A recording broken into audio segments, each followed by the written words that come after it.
This is Beyond the Bench with Nick Morgasen and Nick Fodera. A look at sports and pop culture from beyond common sense. The show that constantly goes off the rails and might never get back on. When you don't belong, you're a bench warmer. On this show, there's no riding the bench. This is Beyond the Bench on the Empty the Bench Podcast Network.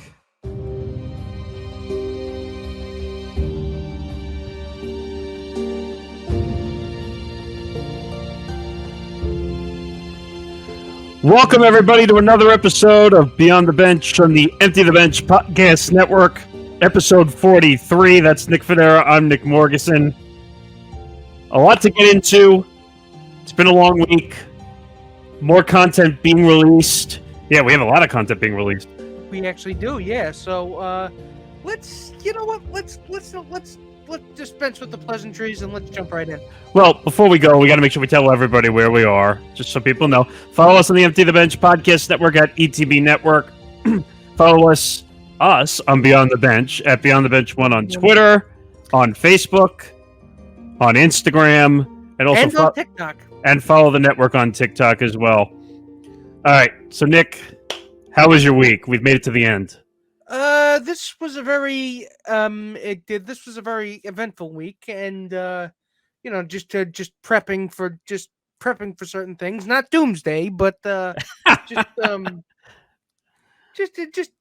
getting myself in a state of general readiness. And I feel like I'm about to run a marathon in a good way. I've always wanted to run a marathon. I wish I could be healthy enough. I mean, I'm starting. I would not. Again, I would last about 10 to 15 seconds before my heart exploded like an alien.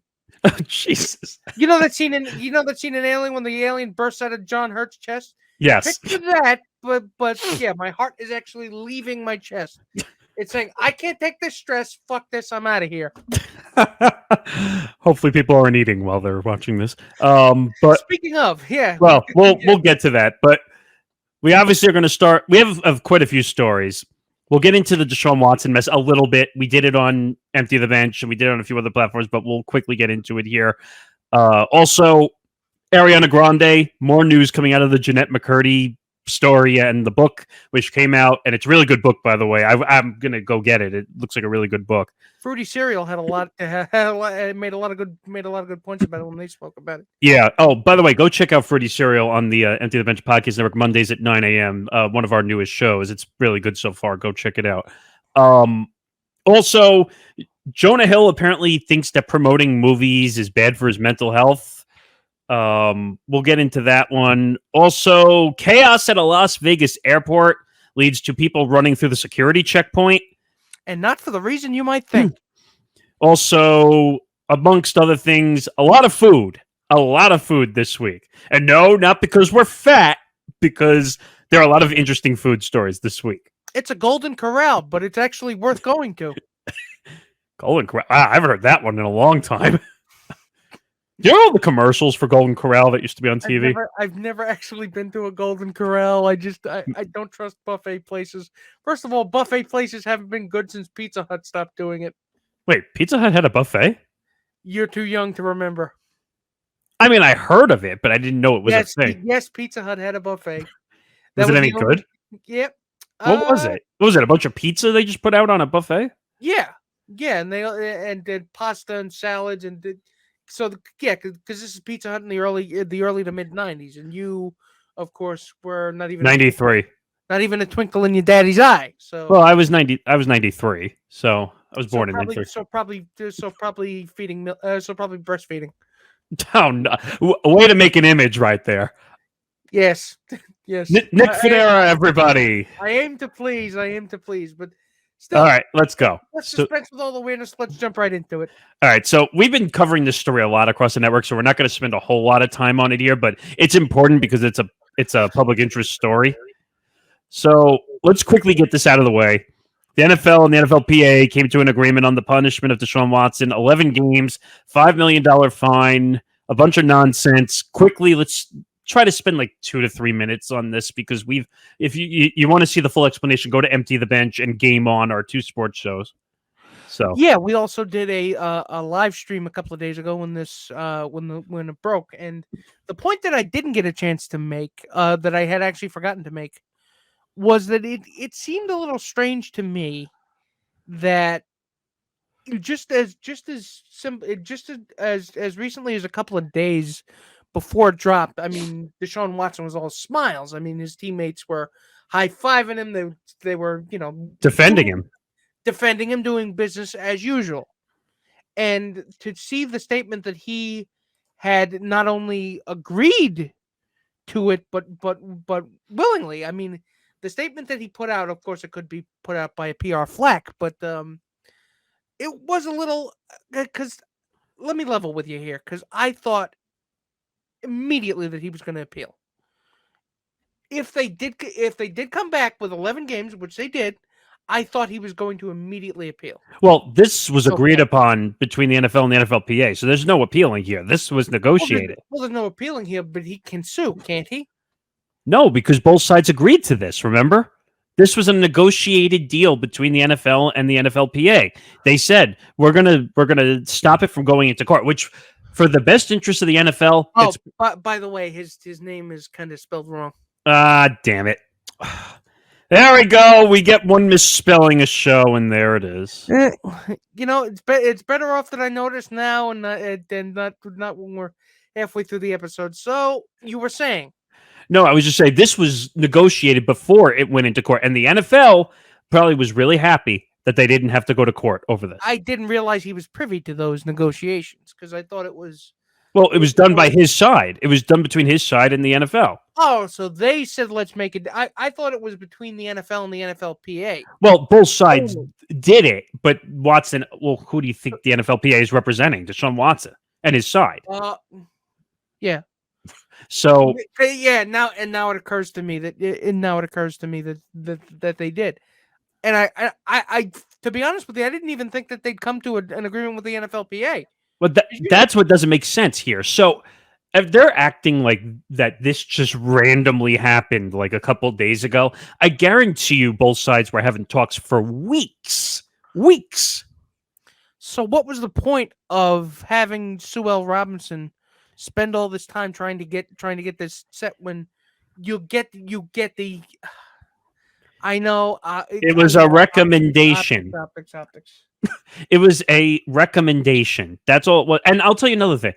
Think about it from the optical standpoint of it's a female judge presiding over a case of sexual assault. Which is not by in any means, impugning the professional work of Sue L. Robinson. Right, right. Let me preface that. She did the job she was tasked to do. Well, she said that there was a gross amount of negligence. Well, they told her to look at it and give her recommendations, and she did. But wait, is a gross amount of negligence mean 6 games? Because that's the conclusion she came to. Yeah, because a gross amount of negligence in 6 games aren't exactly congruous. If you say one, it doesn't lead you to the other as the conclusion. They don't coincide. It doesn't make sense because if you're saying gross negligence, I'm thinking a year. I'm thinking indefinite.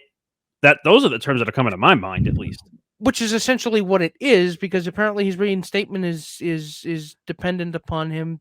Well, that made no sense either. So they're treating it like an indefinite suspension, but it's only 11 games. Well, and let me be careful. I shouldn't say only 11 games. 11 games is a lot. But 11 games is a lot. By the way, he's coming back on December 4th, which is my birthday, coincidentally. So also, wait a minute, and I'll conclude with this because I want to try to stay off this topic because we covered it a bunch. Back against the Texans, because sometimes truth is stranger than fiction. You're telling me the NFL didn't do that on purpose? I mean, yeah.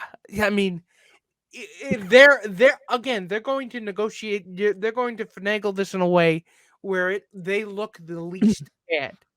There's and also, a situation where anybody looks good, but if there's a situation where they can get out smelling least like shit, they'll do it.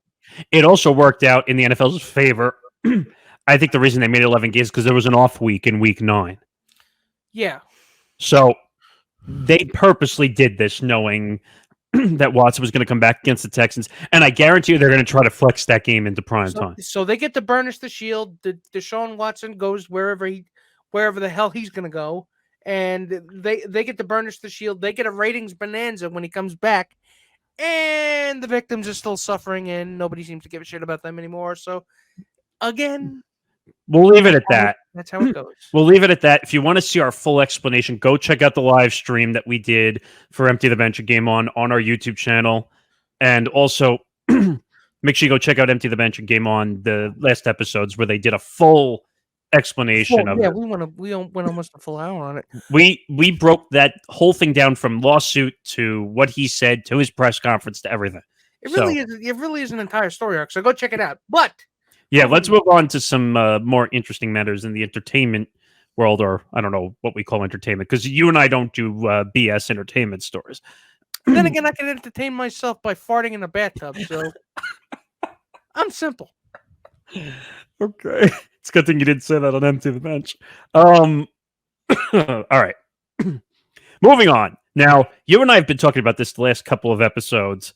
Now, this stems partially from the Jeanette McCurdy story we were talking about, where she was dealing with a situation where her mother was physically and psychologically abusing her from the time she started acting. Yeah, emotionally abusing, I would say. And I mean, like I said last week and the week before when we talked about it, I mean, this just seems like the knot that won't untangle, where it's like the things that she had to go to. I mean, you wouldn't wish on your worst enemy. No, and just looking at this whole story, and it's almost like it's growing tentacles. I don't know what that that saying better than I do. It is. It's growing tentacles, and the tendrils are reaching into pretty much every single aspect that Ariana Grande or Jeanette McCurdy, I should say, was a part of. But where Ariana Grande fits into this is, I think it was that her fans were talking about her being sexualized and infantilized during when she was a child actor on Victorious and what was that other show? Sam and Cat. Yes, Sam and Cat. Well, that was after Victorious and iCarly. I feel like people are kind of using that as a gotcha to her, to Jeanette McCurdy, when nothing that Jeanette McCurdy has said has gone after Ariana Grande specifically. I mean, ask Jeanette McCurdy these things, and I'm sure she'll agree with you. Ask her, sexualized and infantilized, because that was something that happened to her. She talked about it at length. The things that, right. Having her have to wear a bikini when she was 14 because some sick bastard got off on that. Or all right, wait a minute. But don't just say sick bastard. Just say who it is. It's Dan Schneider somehow got off on that. I tried to tiptoe around it, but you know what? Fuck it. He's out. His name is out in the public. I'm tired of all these media outlets. And maybe you can explain this to me again, because sometimes I don't understand how the technicalities of covering somebody works in digital media or writing. Stop calling him the creator. I'm getting tired of that. Just say who it is. A, they're using it as a shorthand. B, they don't want to get sued for libel. But it's out there. It's public information. It's public knowledge now. But even if a libel claim would not stand up in court, even if you won't, they don't want to go through the hassle. He's a public figure. Of him coming out of wherever the fuck he's staying and suing any publication for you lied about me, even though it's been pretty much an open secret for the last 10 years. But he's a public figure. You can't sue for libel. You're a public figure. Isn't that how that works? You can, but there's something called a reasonable expectation of privacy.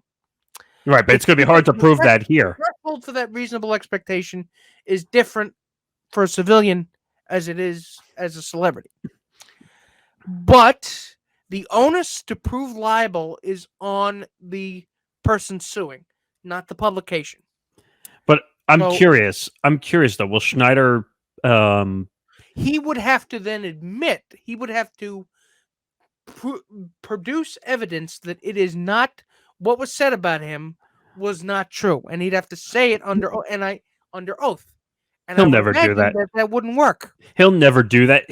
He won't go out in the public again. No, honestly, this is we're getting off because this is basically just journalistic housekeeping. That's Well, I'm just trying to bullshit. understand. Yeah, it's bullshit. I get it, but this is something that they're just trying to tiptoe around it just to cover their asses. But Well, you know what? and this sickens me. Like, you and I were kids when Nickelodeon was at its prime, and like all the great shows that we saw, and now he had a hand in some of them. not just some, a bunch. Like that, Yeah.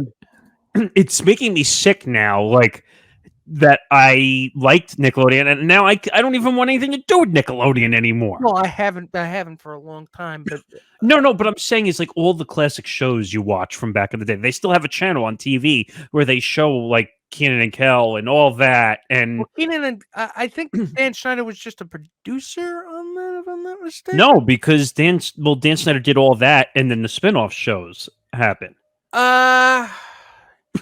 Kenan and Kel was a spin-off. That was more of a Mike Toll and Brian Robbins thing that they did, but Right, but Schneider's name always showed up in the credits. His name is still on it, so he's Nickelodeon's Harvey Weinstein, I guess. Ouch! But I mean, it's true. But am I wrong though? No, I'm just saying. With all the allegations against him that everybody's been talking about, how much of a creepazoid this guy Well, was? no. First of all, beyond creepazoid into full blown sex pest. First of all, I'll be the first one to tell you he's a creepy bastard. But and I'll even say a little behind the curtain here. I found his email. I tried to connect with him to get an interview for the show. I tried for this show. For this show, I tried. But he's not going to answer it because he won't answer the serious questions. Yeah, that's the only way I would do it. Like I would. So there's really no point. I mean, but that's something that we have to. That's something that we have to kind of deal with because. But I'm saying is, if he ever wants to be in the public again, he's got to answer the questions. No, that's over. If he wants, I'm saying if he wants to ever be in any public again. I'm saying like outside walking. Honestly, I think Viacom, Paramount now would much rather. You saw the $300,000 that they offered. Yes, we talked about it. Much rather us not talk about this rather than ever trying to dig up wherever they stashed him because they protected him. I mean, Dan Schneider was already almost fictionally dead and buried. They pushed him aside to deflect. Again, it's not because if there was any kind of accountability, you would have publicly corroborated everything the people have accused him of, and you would have publicly fired him, not just just shoved him off to a side room. Where they did when the deal was up. They basically said we're done. When his deal was up for production deal again, they said that's it. We don't want you anymore. So it was, but you know what I mean. Usually, when somebody's accused of something, they make us think of it. But they didn't do that publicly. Nobody still. Because you want to know why? You want at Nickelodeon, and none of his representatives have said dick. You want to know why? Because Nickelodeon was making a fucking fortune. That's why they weren't saying anything. Which is why the questions of if you're really going to ask about what went on. You need to start with the decision makers at the top. And let me tell you something else. You notice a pattern of all the shows with the female leads and a lot of the female main characters were issues. If you look at all the other ones where there were male leads, hey, guess what? No issues. I mean, as far as we know, but at least for the ones that are public. I mean, yeah, for the public facing part. I mean, well, wait a minute. Jeanette McCurdy, Ariana Grande, Jamie Lynn Spears. We've covered all that on this show. And he's the common denominator. He's the common denominator, and the common denominator equals asshole. So let's put it this way. I don't know whether because the problems that are emblematic of this are really emblematic of child actors. No, but and I hate to say this, but Nickelodeon's got to go on the hook for this. Nickelodeon's got to take the rap for this. And they never did. That's And- my problem. They And never did. and offering $300,000 to go away to Jeanette McCurdy. Now, and I give her a lot of credit because she could have taken that money and signed that NDA. She even says it in the book. I could have put my nieces through college with that money. But she's probably making more off the book. Now, let me preface with one thing. Forget the money. I don't think that's why she wrote the book. It's the principle of the thing. I think she wrote the book because she wanted to be proud of a project she was working on and not like being forced. Yeah, it was the principle of the thing. I mean, she would have. I hate to say, I mean, people always. There's almost like a vulture kind of compulsion with, people just poking and prodding at her life. It's like, what happened to Jeanette McCurdy? And the fact that you're going through this, you might as well be upfront about it, at least to spare yourself all the poking and prodding.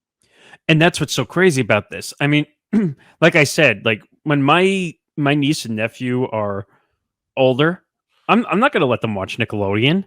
Like, I mean, yeah, you make the decisions you want to make.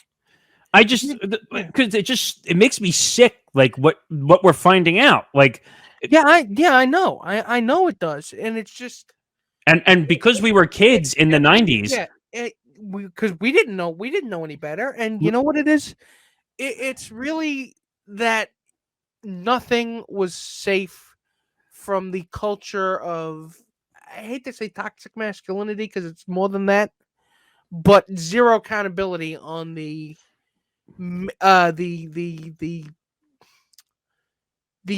male dominated TV executive space. And that's the problem. And I think you and I said it last week. Advice to kids going into acting. Yeah, because of course Nickelodeon was going to have its Me Too movement, because that's a scary place to have a Me Too movement, though. I mean, especially since you're making content for ostensibly children. Well, it should be called Kids 2 at this point. Well, God, I hope not. No, because that's what it feels like. Because the kids are being abused emotionally. Yeah, I mean, the child actors at least, and you never find anything out about it until they're adults. And the worst part is, everyone thinks when they're kids, like, oh, I want to be in acting. I want to be in Hollywood. No, you don't. No, you don't. You don't want to be in the real part of Hollywood. Trust me. There are too many snakes in the grass. There are too many vultures in the sky.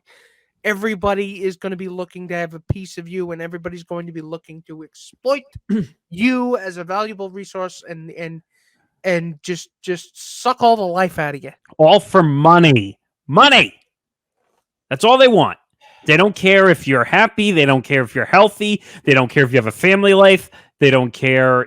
It's just churn, machine, churn. Right. All right. Let's stay in Hollywood. And this one, you said you might have had a different point of view on this next story. You and I might disagree on this one. Jonah Hill will not promote his new movies because of mental health. Press tours, quote, exacerbate anxiety attacks. Okay. So I might as well, you know what? You say what you say, and then I'll chime in. I just thought this story, and I think where partially my opinion is going to be on this. Like, yeah, you're an actor. I've made a lot of money. Blah blah blah blah blah. I get to do this for a living, and now you're complaining because you have to go promote a movie. That's part of my thought on this. Like, Jonah Hill is a big time actor. He has been in many movies. He's been in TV shows. He's made millions upon millions of dollars. Would you say so? Yes, I would. And I get it. If you were having a mental health issue, I'm all for protecting the mental health of people. But to say that going out and promoting a movie is causing you anxiety attacks, I don't know how I feel about that. I mean, where I differ is that, good for him, because honestly, having anxiety, having high anxiety. I'm being speaking to somebody who has a lot of anxiety, takes So do I. and is seeking treat and has treatment, is undergoing treatment for it. I mean, seeing a therapist. It's not like I'm. It's not like they're committing me, yet. But you there's something I think I mean every time you see actors on one of these press tours, it looks like their souls are being ripped out because it's always the journalists with the same questions over and over again. I agree with you. Whoa, what was your inspiration for making the movie? Who are you dating right now? Why are you so fat? Why are you so skinny? Are you going to be in a Marvel comic, in a Marvel show or movie soon? Is Hey, there going to be a sequel? I heard this role opened up. Are you going to do that? Why aren't you doing that? You like comic book movies? Why don't you like comic book movies? Why do you like comic book movies? But let me ask you a question. Okay? So he probably makes it's weaponized monotony, is what it is. no. But wait a second. I hate to say this because again, working in the media business, working in the entertainment business. I hate saying that I worked in the entertainment business because unfortunately, it partially is. But you work and you get paid a lot of money. Sometimes you have to do things, unfortunately, you don't like to promote certain things. It's part of the business, right? It's part of the business. I understand that, but you know what? The weaponized monotony of it is really, it's not driven by any kind of obligation. It's not driven under any kind of obligation to anything other than getting the SEO mines churning again. Right, but if you can you generate a headline? Can you generate clickbait? right, but do you want the money that he's making? I mean, like, if he wants to make the money, he's got to promote the movie.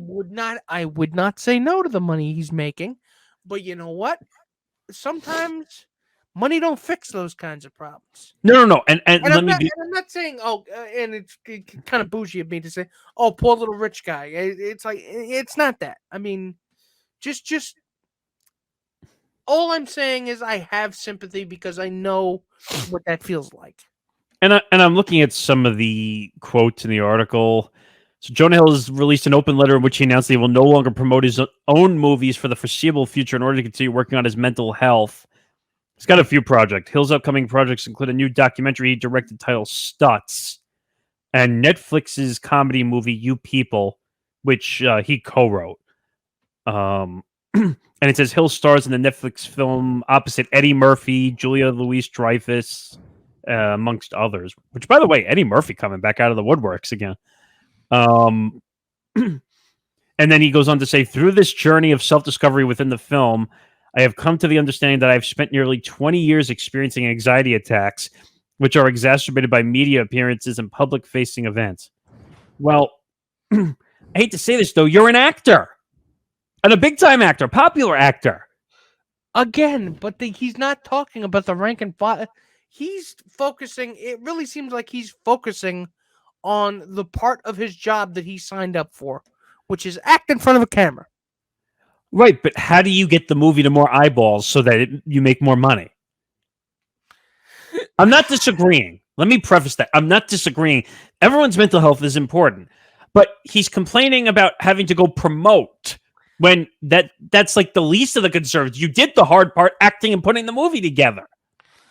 I mean, I'm not one. I've never been through a press tour. I mean, it could be terrible. I mean, you neither. I mean, it could be terrible. You don't know. I've seen tours go through the station I was working at. Trust me, I've seen them.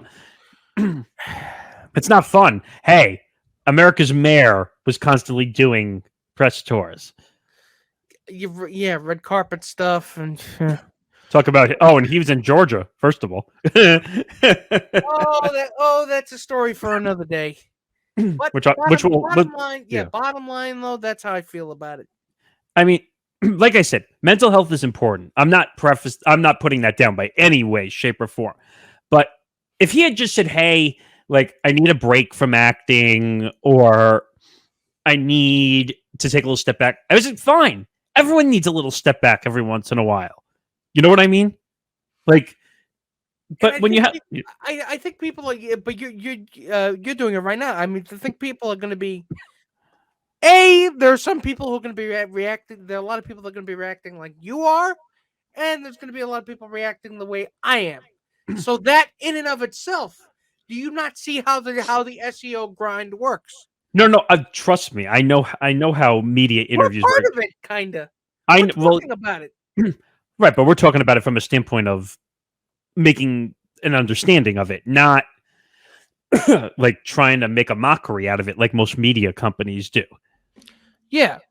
Most media companies, I guarantee you, Entertainment Tonight, TMZ, E, or a bunch of others, name your massive platform of choice. TMZ is they're probably going to start snarky tweets about it. Well, no, they'll put a story up on their website. Like that, they're all going to do that. Hollywood Reporter, all the Deadline. I can go on and on and on. All these bullshit entertainment platforms are going to make a mockery out of this. I'm not trying to make a mockery out of this. I'm just trying to say there's a difference between needing a step back from mental health and talking about you've already done the project. You need to see it all the way through. And then if you want to take a break after the appearance, I'm totally fine with that. That's all I'm saying. I don't see it like that. But all right, let's move away from Hollywood and let's go from Hollywood to Vegas. So this was interesting. Now we have to be careful with this because you don't want to joke about security issues in an airport. After all, with one of the biggest ones being when we were a kid. Yeah. But passengers ran through security checkpoint without being screened at Las Vegas airport after a, quote, loud noise caused chaos. Now, I think you and I, knock on wood, have never had to deal with situations in an airport. Thank God, no. I mean, well, I'm saying knock on wood, but yeah. Last time I flew was about a long time ago. 13 years ago. Has it really been that long? Yeah, it was the last time I flew on a plane. So it says passengers ran through security without being screened at a Las Vegas airport after hearing a loud noise. This caused delays and cancellations as concourses had to be cleared and passengers rescreened. Which again is its own. I know what a security checkpoint is, and it's the 13th. It's the 13th level of hell. And to be honest with you, ladies and gentlemen, this one is I first of all I tell me it was for something stupid. Yeah, because that I need to know. What was it? What was the loud noise? What was it? So it says police said reports of a shooting were unfounded, blaming the noise on a unruly subject. So somebody was just screaming? Well, it doesn't say what. Let me see if I can find. It says the noise is believed to have been caused by an unruly subject. The person is currently in custody. So somebody was probably having somebody was probably having a mental breakdown. It says the noise, quote, caused a panic amongst travelers, subsequently creating a security incident when some people rushed through security checkpoints. So somebody must have had a breakdown. Somebody must have had a breakdown and then caused a lot of noise and that scared the bejesus out of everybody else. It says in another one of two videos, a passenger at the airport said, quote, "No one knows what's happening. Everyone's just running. We have no idea why." That's not good in an airport. Boy, if that doesn't explain life in microcosm, I don't know what does. No, but I'm saying that's not good when you hear something like that in an airport. You have no idea what's going on. No, it's not. And it's not like it's not like airports have actually gotten better at having a bedside manner about these things. It says the passenger being clear and concise about these things. It says the passenger who was only wearing one shoe said that people had pushed down the gates at security. Was wearing only one shoe. It says the passenger who was only wearing one shoe said that people had pushed down the gates at security. Oh. Another passenger said that he heard someone screaming "gun" and hid in a stairwell with other passengers until they got the all clear from security. How much you want to bet this is some kind of prank? You can't do that at an airport. You will be. You can't do that. I mean, they said the guy who did it was already in custody, right? So if it's not a mental health thing. Listen to this. It said people quote people rush the TSA checkpoint, knocking things over and trampling other folks. Quote, I've heard of injuries like a broken foot. Which, because when you cause a stampede at a major international fucking airport, these are the things that happen. Doesn't that? It's not like the TSA is actually going to try and clear this thing up. Does that remind you of the holidays of that store where that kid was opening up the which one was it? Where the kid got trampled when everyone was going in for the Black Friday sale? That was a couple of years ago, wasn't it? Yeah. Do you remember what I'm talking about though? Yeah. I remember that. And like we all felt horrible for that kid, because he got trampled almost to death, or I don't know, I can't remember exactly, but I don't. That's scary. It's like really, really, really scary, that type of incident. I don't know. How do you treat? There's no way to stop this unless you're going to keep police and security there nonstop. No, I mean, and increasing security just creates another bottleneck, and that just creates more chaos and longer waits. There's no way to again. Really, it is the solutions that they're all that they usually come up with to solve problems like that are all crap. Well, it says around 30% of flights to and from the airport were delayed, and they've already got a delay problem because of short staffing. And it says 32 flights, or around 3%, were canceled, which is a lot. That's a lot. Which, ladies and gentlemen, if you're thinking about flying somewhere, don't. Don't get me wrong. Like, I want to travel again, but it's got to be fucking safe. I mean, A, it's got to be fucking safe, and B, it's got to be worthwhile. I got to be going somewhere fun. Yeah, that makes sense. And also, I don't know. Just be careful, please. Be safe. Try not to do dumb things in an airport, if you know what I mean. You know what I mean? Yeah, I know what you mean. So, all right, we'll move on. Let's go from the security checkpoint at the airport to a Russian space station. Yeah, I know that was that's kind of an awkward transition, but I heard about this one. So according to Reuters, Russia planning to go at it alone unveils model of new space station. So if it's anything like the weapons program in Ukraine, is it made out of paper mache and aluminum foil and stuff together with gum? I don't trust anything with Russia at this point. I mean, it's not like it's not like American-made goods are also crap here. So I'm not talking about. I'm not exactly touting American ingenuity here. I don't know. I don't know how to really tell this story without making jokes about Russia. But like, can you just give us Brittany Griner back already, please? There's that, and then there's. Okay, now that you're leaving the International Space Station, you're gonna create your own one, and now you're going to create your own space station with blackjack and hookers, I guess. Which is a Futurama reference. So don't. I knew it. I knew you were gonna say that, but I don't know. Technology's changing. Russia's getting changing, but this is an own goal. I mean, you didn't have to do this. You're just this is all chest thumping. It's a pissing contest, a dick measuring contest. That's what it is. Our technology is better than your technology because, and that's the geopolitical situation. It's as George Collins said, it's a giant prick waving contest. I don't know. It's interesting though. It says Yuri Borisov, whom President Vladimir Putin appointed last month to head I can't even pronounce this. Roscosmos. Wow, that was pretty good. Has said Russia will quit the ISS after 2024. Is working to develop its own orbital station.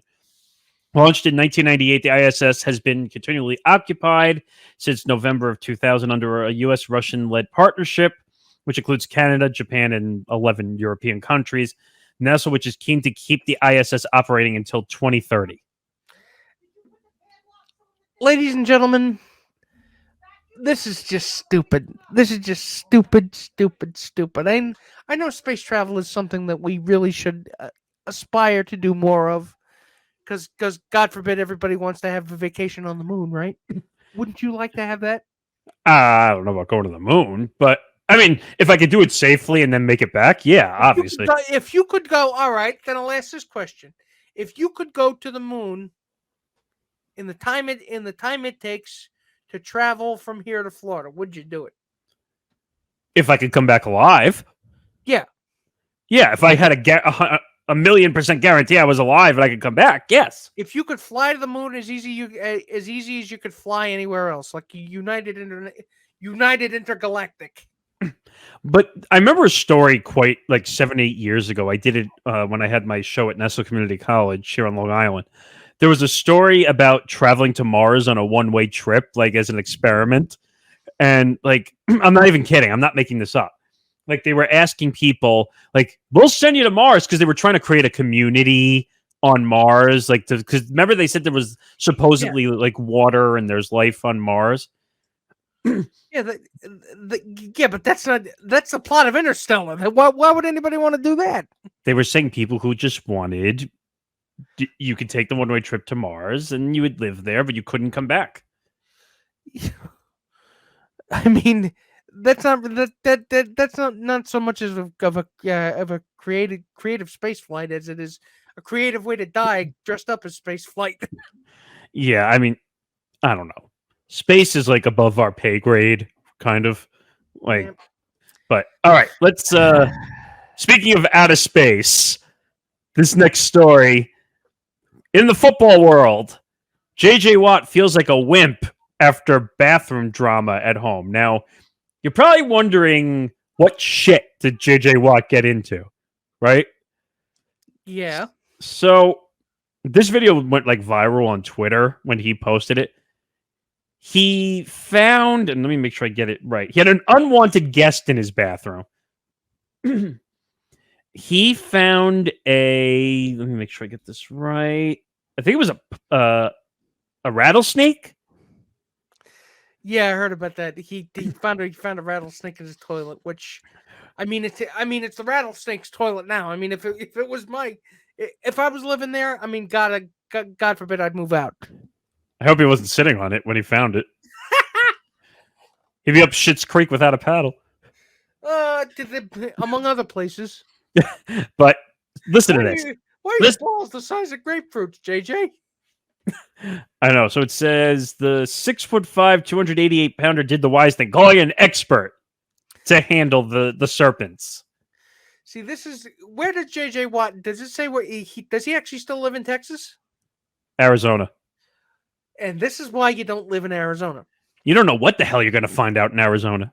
If there is a non-zero chance of a snake ending up in my toilet, or a spider ending up in, or a spider the size of my hand ending up somehow in my bedroom, I'm sorry, but that is God's way of telling you don't settle here.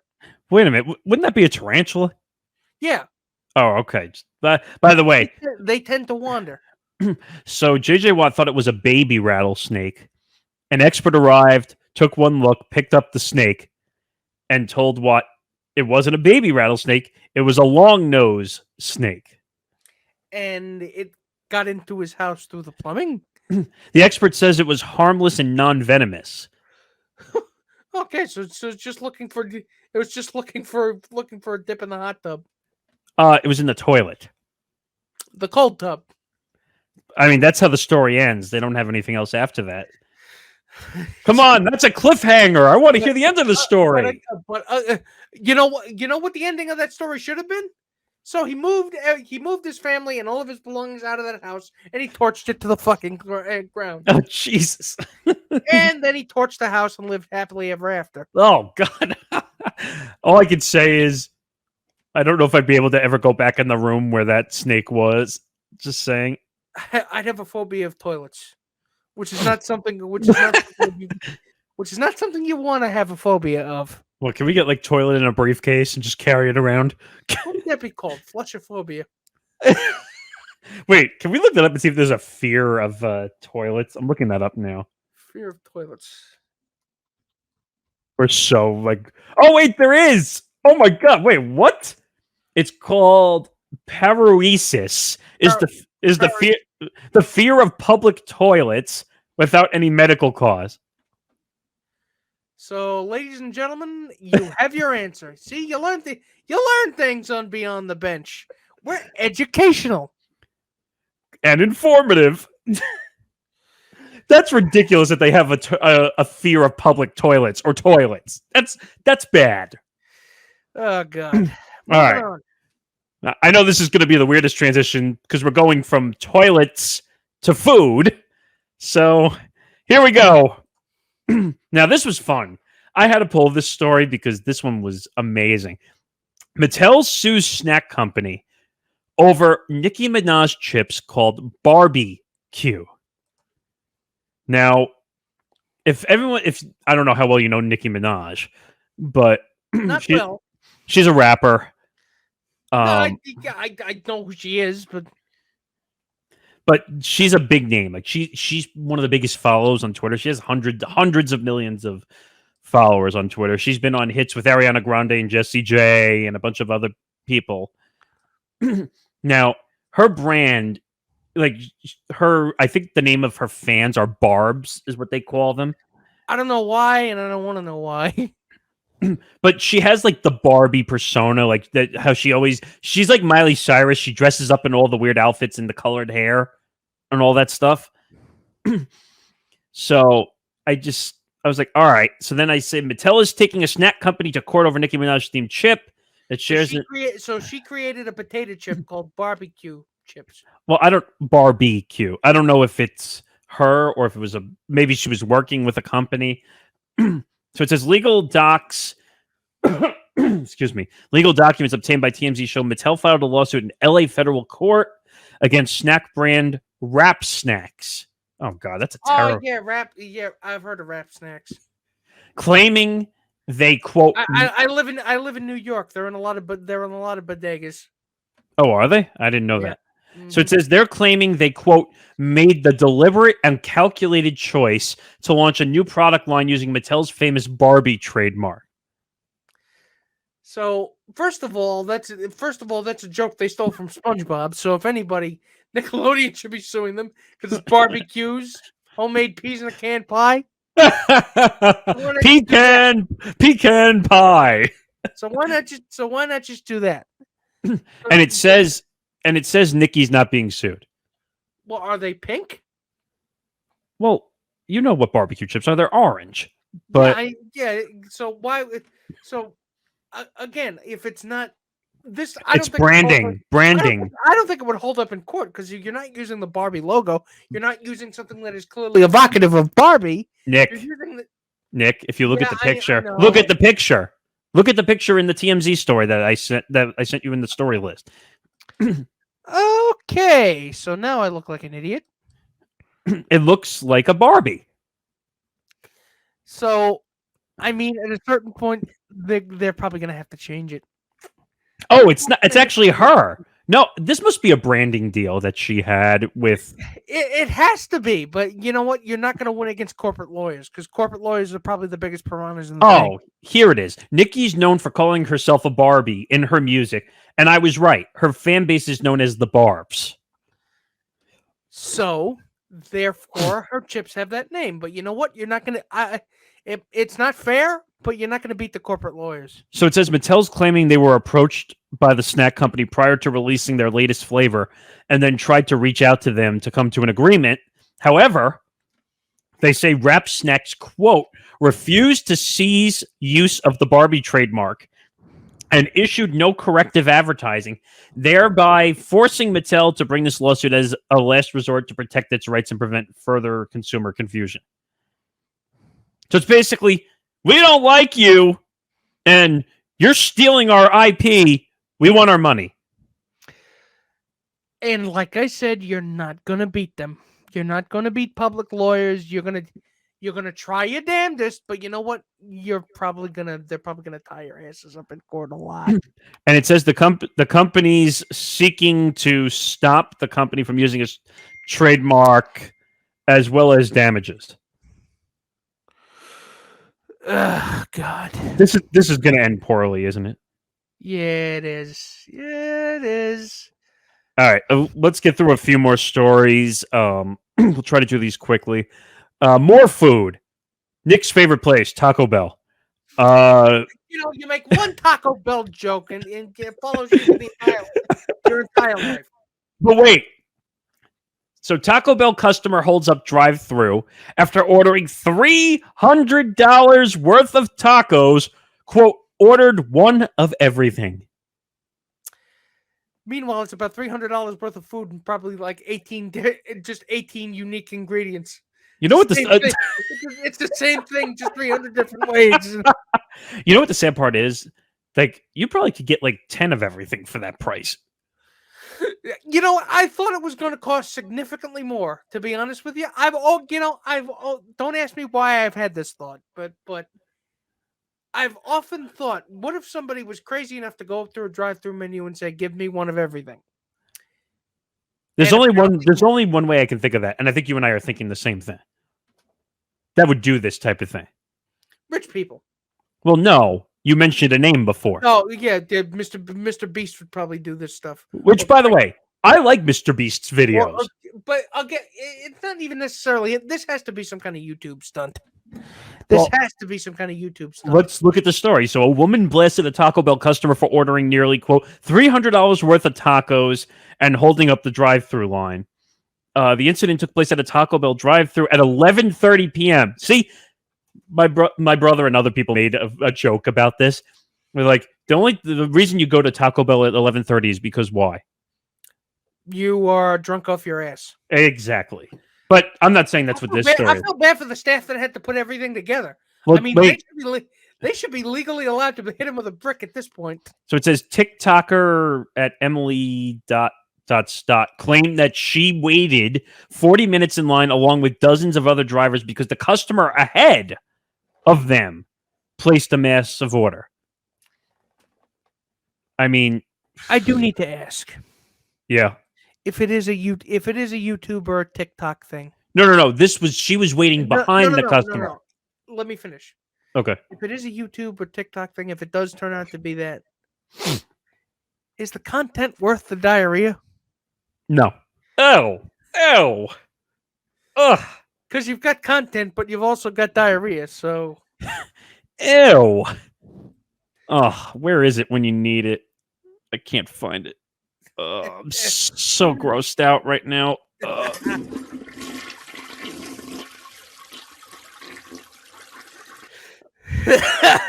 It's so gross. I mean, I'm looking through it a little bit more, and the TikToker who was taking evidence of the customer way above in front of her. When asked in the comments how long it took, the TikToker stated, 40 minutes I was in line, and after I yelled, the person who ordered all that shit looked embarrassed as fuck and used her hand to cover her face. So she's embarrassed she ordered all the food. Okay, so this is if they find out who that woman is, they're going to shame her mercilessly, and it's going to be ugly. So, but why are you ordering $300 worth of Taco Bell? And we still don't know why. I mean, to feed people, to eat maybe to eat a lot. I don't know. It doesn't say though. It's not their business. And the funny part is they don't have a conclusion to it again. So you clicked on it and you read, so it's your fault. No, but I'm saying maybe we just give her the benefit of the doubt. Maybe she's feeding a large family. I don't know. Maybe. Who knows? I wouldn't. I'm not the only thing I've ever had from Taco Bell because I had allergies growing up as a kid. I had the breakfast burrito thing from there. Like it had steak and cheese and oh my God, it was so good. But I don't really eat Taco Bell. I'm more of if I'm in the mood for fast food, like I'll go to McDonald's or take it from somebody who You eat Taco Bell because you want Taco Bell, not because you want Mexican food. Right, exactly. You want Mexican food, go to a taco joint. You want Taco Bell, there are no substitutes. Didn't we had a debate about that? Not a debate. The Mexican pizza. Yeah. Remember we talked about how Taco Bell was making the Mexican pizza? Yeah. And that's been around since I was a little kid. No, but everyone was complaining like, "Oh, it's Italian." It's not Italian food. Stop. Or Mexican food. Pizza Hut Mexican. Is not Italian food. Pizza Hut is Pizza Hut. I meant Mexican food, not Italian food. It's real Mexican. No, it's not. Stop it. Taco Bell is fake Mexican food. It is what it is. All right. Now to a joke that our other co-host on the network, Tom Albano, talks about all the time. Remember how we talk about the plus platforms and how everyone plus, and who knows, in the future we might have Empty the Bench Podcast Network Plus. Who knows? Empty the Bench Plus. Actually, you know what? We don't actually have any extra content. We just come over to your house, stare at you, and we stare at you for about 6 hours, and we make insults. And then we raid your fridge, upper decker your toilet, and then leave. I was going to say we just make insults and leave, but okay, that works too. So Paramount Plus, whatever floats your boat, pal.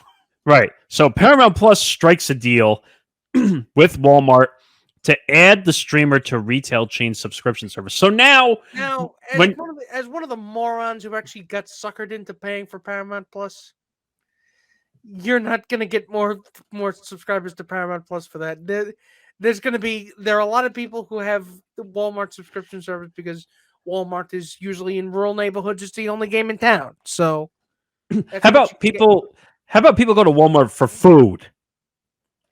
People go to Walmart for food, and this is not something that they're going to notice that they have. Actually, let me clarify. Of all the markets, Walmart actually has more than food. Let me clarify that first. They have yeah.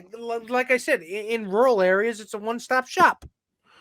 Right. So let me clarify that first. So it says Paramount Global has struck a deal with Walmart to include its streaming service as an added offering. So that means like it's almost like going to Costco and you go and you buy food and then you see all the gift cards on the wall and you see TVs and you see beach and deck chairs and you see clothes. You buy this TV and they give you a $25 discount to Outback Steakhouse or Chili's or something like that. Well, you could just buy the gift card while you're buying the TV. So are you really going in and buying Paramount Plus when you're in Walmart buying your food? Again, it's an add-on, but it's an add-on that not a lot of people are going to realize they have. So listen to this. The Walmart Plus membership program currently costs $12.95 a month or $98 for the year, which is not bad. Anything under $100 for the year is pretty good. And it gives subscribers unlimited free deliveries of groceries and other household items, mobile scanning options in stores and gas discounts and blah, blah, blah, all that nonsense. It says the partnership with Paramount Plus will provide Walmart Plus members, so you have to be Walmart Plus, access to the entire Paramount Plus streaming service under the ad-supported tier. There are going to be people who do it. There are definitely going to be people who do it. It's just a matter of, are you going to get them to realize that they have Paramount Plus, and if they have Paramount Plus, are they going to stay for it and keep it past the free trial? But it also says it does not include live coverage from users' local CBS stations. So you're pretty much boxing yourself out of these things, aren't you? You're pretty much getting nothing. Oh God. I don't know. I'm tired of plus platforms. We're just going to create a Empty the Bench Plus so we can scream at you. Everybody always said the streaming platforms are cheaper than cable. As it turns out, a couple years later, when you have them all, they're not. I mean, turns out they cost exactly the same amount. In some cases, even more. But it's kind of like the other services. Now, these are not pluses, the ones I'm thinking of, but like a Patreon or an OnlyFans, or like people just go on there because they want extra content that they can pay for. That's it. No one cares. Or they have stuff they can't find, and then the company just takes it away. By the way, OnlyFans is like one of those dumb sites where you just go on and you put your content on there. Now, most of it is inappropriate. From experience, are we? What? No, I don't. I just know about the platform. And you know what most of the content on there is, right? Yes. Okay. So I don't get it. People want to sell themselves. That's why they go on these platforms. It's like going into a porno theater. It's like these drapes are the wrong color, Wow. and not the other drapes. These drapes, the actual physical drapes. But oh god, oh wow. And when they say, "Does the carpet make?" I mean, when they say to you, "When the carpet does the carpet match the drapes?" It's usually because you're thinking it's upholstery. The point is, God. the plus platforms are becoming too much. Like everything's gonna have a plus platform. Everything. I wouldn't be surprised if I can commit to you though that we will try not to have a plus platform. If we Yeah. get big enough, where one day we can have a plus subscription tier platform, we'll make it worth your while. And that is a promise I intend to keep. and the promise I would make is I'd try to keep it between $1 and $5. That's what I would do. I would too. You know what? Because Netflix started out as what, $7 a month, and now it's double, maybe even triple that. It was like $7.99, I think, when it started out, and now as a DVD service. So now it's like 15 or 16 a month or more, maybe. By the way, Netflix got less and less content that people actually want to watch. You know what I saw, and I know we're going off topic, but when I was at a 7-Eleven, you know what I still saw outside at the 7-Eleven? The Redbox kiosk. Yes. Does anyone even buy or rent DVDs anymore? To be honest with you, I have seen that happen. I have seen people go into the Redbox kiosk and come out with an armful of movies. No, I'm talking about the machine right outside the 7-Eleven. Yes, I have seen them in the wild. Oh well. All right. I have seen them at several different 7-Elevens. Each of them about equally distant away from my house. So that's again, that's neither here nor there. All right, one last story and we'll get out of here. Nick was starting to talk about this certain company before because he said he was feeling like an old man. So Spotify. So you were asking me before we get to this story, you were saying to me, can I get Spotify on my phone? And I'm like, yes, everything has an app. Yes, just pass the Metamucil. Just give me my crossword puzzles and turn the fucking volume up on the TV. and go get your blue plate special. Yeah, my chest hair is already caught. Come on. So it's just funny because I had a story about Spotify here. Now we all know Spotify's been growing in the podcast space, huge in the podcast space. They are muscling people out of the podcast space is what they're doing. They're actually beating the crap out of Apple Podcasts, which is their main competitor. And I mean, because they're just spending money hand over fist, and the crux of them spending money is apparently this service where they're trying to all of a sudden be Ticketmaster, that's scary a little bit. You listen to an artist and you buy tickets directly. So on paper, I will say on paper, that sounds like a good idea. It's gonna fail. However, it's fucking Spotify. Of course, there's a catch. Well, it's like what they're about to do with Red Zone, which I'm sure you have Red Zone for NFL. So do I. And what's going to happen is they're going to make it interactive in the next couple of years, where you can push the buttons on your screen to gamble on certain things as they're going. I'm surprised they haven't done that yet. That's what this is. If you have a Spotify subscription, which you're paying what, $10 a month, I think roughly $10.99. Okay, so and I have one too. What's going to happen is it's going to come up in a suggestions bar, it's going to pop up. You say, "Oh, you like this artist? This artist is going to be in your area on such and such date, and you can buy tickets right now." Because you know what, and the problems that Spotify has with their content and hosting weirdos, and the problems with Joe Rogan, but I'm not going to get into that. It's like you're taking the worst parts of Ticketmaster and you want to try to emulate that, because if I'm not mistaken, Ticketmaster kind of sucks. It does suck. I haven't used it. Oh, I like StubHub, but StubHub has the cheapest MLB tickets. That's how I. But Ticketmaster kind of sucks, right? Ticketmaster is probably one of the worst, like, customer service type. I mean, they don't even do customer service. It's all online now. They hide behind the online server now, all these companies. So you know what? It's going to be Spotify versus Ticketmaster because they're going after Ticketmaster now. So No, I hope I don't speak this into existence, but I could see Amazon doing this next. Oh, I'm surprised Amazon hasn't tried to do a ticket service yet. you had to say it. I mean, they're going to end up owning a couple dozen concert venues. Given enough time, they will. By the way, have you noticed Spotify, and I couldn't believe this, $300 million in revenue since launching in 2017? And that kind of money, hand over fist, like I said, is what is allowing them to take these kind of boneheaded risks. But you know what's even funnier? That Spotify used to be just music, and that was it. Now they're podcasts, now they're digital, and now they have something called Spotify Green Room for all their sports stuff for the Ringer, which Spotify bought. And they're probably gonna have a gambling component too. Well, that's part of the Ringer. That's their sports component, so it'll be part of that. But with Bill Simmons of all people, but Spotify's like taking over the world in a sense. They already have, but I mean, you know what? Go ahead. At least we. You can say what you will about what we do as a service here at ETB, but you know what? What we promise on, we deliver. Right, and we promise podcasts, we give you podcasts. We're not branching out into television shows or radio stuff. Well, we're doing digital. We're doing podcast, we're doing audio digital. and video. The plan is, and I can say this because we've been working on it. In the next couple of months, we're going to be on a audio podcasting platform called Acast, which is a free platform. And yes, Nick, I did all the due diligences. I even spoke to someone. I know you did.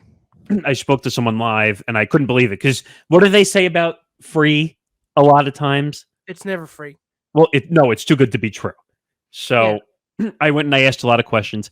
The way they do it for free is they help you, and then they even help you generate the revenue sources, and they take a small amount.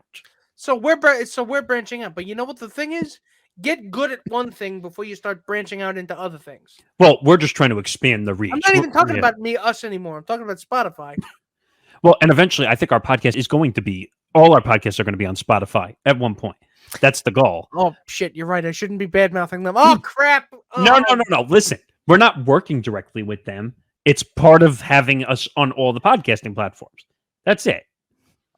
Trust me, if Spotify came to us in a year and said, "We'll give you Joe Rogan money to have a podcast network on them," then we won't badmouth them. Goddamn right. So, trust me. I don't even know what I would do with that kind of money. What I would say, though, is Spotify is actually doing it right compared to some other companies over the years. What? Oh, you know what? Let's see what they can do. They can do, pit it up against Ticketmaster, which is the devil. So. Ticketmaster is going to die. I'm just telling you that. There's no way, because all the fees they charge, Spotify's going to just put it right in there for you to buy. And it's all most tickets are sold in the secondary market anyway. So. Right. That's what StubHub is mostly secondary market. So it is what it is. I happen to like Spotify. Just a little bit more about Acast, since we're at the end of the episode here, just to tell you what's going on with us, since we haven't spoken a little bit about what's going on with the podcast network in a while. No, we have not. So we've expanded a bunch. We've added Fruity Cereal. We've added MMA Outsiders. We have more shows coming along the way. And I've started to talk about, there's going to be a short expansion to this show 2 days a week with a separate piece of content, which is coming in the next month or two. We might have a college sports show coming soon. Like, we're expanding out, and we're going to need platforms like Spotify and iHeart and to put them out for audio and visual purposes. And we're still going to be on YouTube. And now we have Acast, which expands us out. That's why I'm saying this Spotify story is not abnormal. It's not abnormal. So there's a lot coming. We are going to have audio versions of all podcasts coming soon, except for probably the cooking show, because you can't really see that in an audio-only form. That would be kind of weird. And actually, maybe the home design show, that might be a little weird. But everything else will definitely be audio available along with video. And so on and so forth. So that's basically it. We made it to the end of the episode. Hallelujah. Yes, we did. So that will do it for this episode of Beyond the Bench. So you can make sure to follow us on Facebook, Twitter, Instagram, and TikTok at Beyond the Bench 1. You can follow us at the network itself at ETB Network. Make sure to like and subscribe the YouTube page you're watching right now. You see that bell up top? Or down below, actually. You see that bell down below the video. Yeah, or down below. Ring the bell. Click the subscribe button. We'll be your best friends if you do. Yes, we will. You know that plus platform we're talking about? Maybe we'll do it if more people subscribe. Yeah, so you know what? There's a benefit for everybody. So that's going to do it for this episode. So I'm Nick Fodera, and for my venerable co-host, Mr. Nick Morgasen, I say good night, everybody. See you back on the bench. Good night, everybody. We'll see you next week for episode 44.